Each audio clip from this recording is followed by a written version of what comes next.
So Ben has asked me to share my experience of growing a HR business. Now, you may be expecting me to tell you that if you could use Google AdWords or social media to generate new potential clients, and that's the way forward. You might be expecting me to tell you that you could use testimonials to open new doors for new clients, or even ask for referrals from existing, or go back to the old-fashioned way of writing sales letters to potential prospects. You see, whilst all of that could be worthwhile marketing, if you don't do that today, you could make a difference to your business. But in most cases, to grow the top line of any business through improved marketing and sales processes will usually not result in more than a 20% growth rate. So most companies in the UK that are good don't usually grow by more than 20% a year. So before I share my experience with you, I want to say that there is a better way to grow a business, a way that for me this year has helped me take a HR related business from making 250 grand profit a year to 600 in less than 6 months. It's also helped me take another business from 125 grand a year to 350. And the top line growth is even more fascinating, going from 6 million to 9 and 1 to 2, all in less than 6 months. But before I share my experience, let me just ask you a question. Why are you a business owner? Why are you an entrepreneur? You see, I think it's the toughest job out there. I think there is some sort of glamour with it that if you're an entrepreneur or run your own business, but actually you probably work 60, 70, 80 hours a week. You probably, even when you get home of an evening, you still think about work. You never really switch off. And if you're like most entrepreneurs, there's probably two things that keep you awake at night. One is probably around how you generate more sales or revenue, or how you continue the existing revenue path. Or the second thing is, how do you hire the best people to work in your business, whether that be a star business development person to take your proposition out to market, or whether it's a superstar operational delivery. You see, without those two things, you end up being kept awake at night by cash flow. If you don't have sales or revenue growth, or you don't have the best available talent in your business, you're probably having a negative impact on your cash flow. And the stats are quite surprising. You see 95% of business startups fail in the first 5 years. Only 1% make it to £1 million revenue, and only 0.1% make it to 10 million. So the chances of success are actually pretty slim. And then, of course, the problem doesn't go away, because for most SMEs, the ability to access capital to grow is really tough. You either go down to the bank, who, even if they'll lend to you, will probably ask you for all your personal assets to be signed over as security for a loan, or you'll end up giving away a huge chunk of the shares in your business for actually, in the grand scheme of things, a relatively measly sum of investment from an angel investor, for example.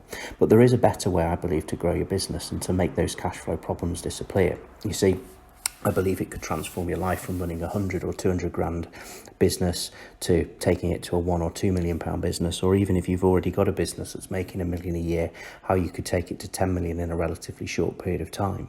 See, I spent 7 years building an international recruitment business, and it was all organic growth, and it's probably some of the hardest work I've ever done. Time away from home, working 80 to 100 hours a week, no downtime to enjoy life.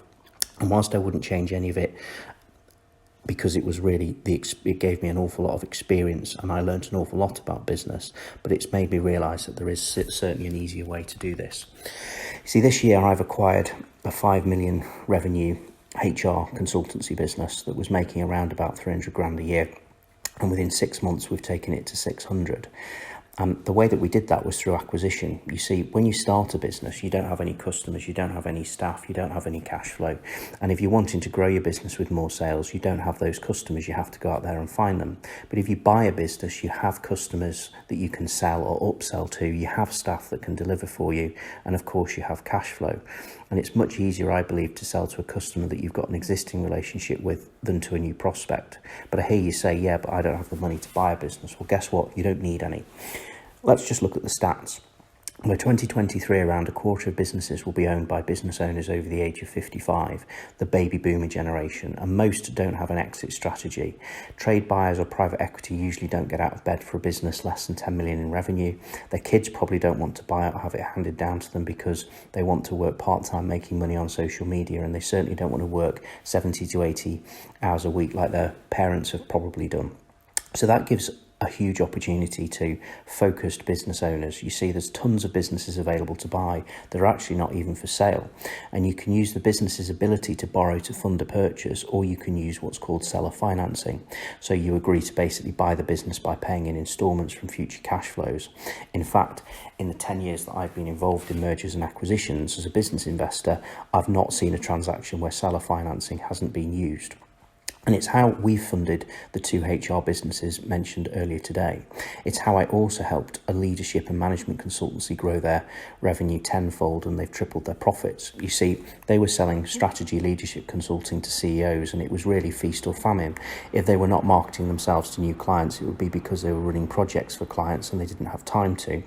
And if they weren't running projects and earning money, they were out there hunting for new business. So their cash flow was very much like a roller coaster. And what we've done is we've helped them acquire a complementary leadership and training consultancy. So this is a business that has different clients, although operating in the same sort of space. They offer a slightly different proposition. But by putting these 2 businesses together meant they could go out and offer their products to clients of the acquired business and vice versa. And with only 6 months in, and without even just looking at growing that top line and cross-selling opportunity, they now have 350k's worth of profit, and they've gone from having £1 million revenue to close to 2 million. So I believe that if you look at that then upselling opportunity, that they could probably double this again. But they're doing so with the ability to be able to deliver, because the acquired business comes with a team of trainers that have the capacity to cope with that extra work. So that's what I do. I help business owners think big and believe you can go out and buy a multi-million pound business that could transform both your existing business and, in most cases, your life. Anyone with a reasonable amount of business acumen can go out and buy a business. And as I've said, you don't need diddly squat of your own money to do so. Of course, there's nothing to stop you investing your own cash, and of course that makes your investment go further, but it's certainly not required. So feel free to Google me, visit my website, look me up on YouTube and watch my videos of how you can organically grow a business. Then when you realise that all of that is bloody hard work, and I'm not saying don't implement any of those ideas or tips that you feel might be useful to your business, but if you seriously want to double or triple your profits, you're probably not going to do that organically in the next year. If you want to go out there and acquire a 7 or even 8-figure revenue business that will make your own business much more valuable, then stop working in your business and start working on it. Go out and acquire a competitor or a business that provides you with complementary service or solution, and you can do that yourself, or you could work with an expert like me who can help you do that.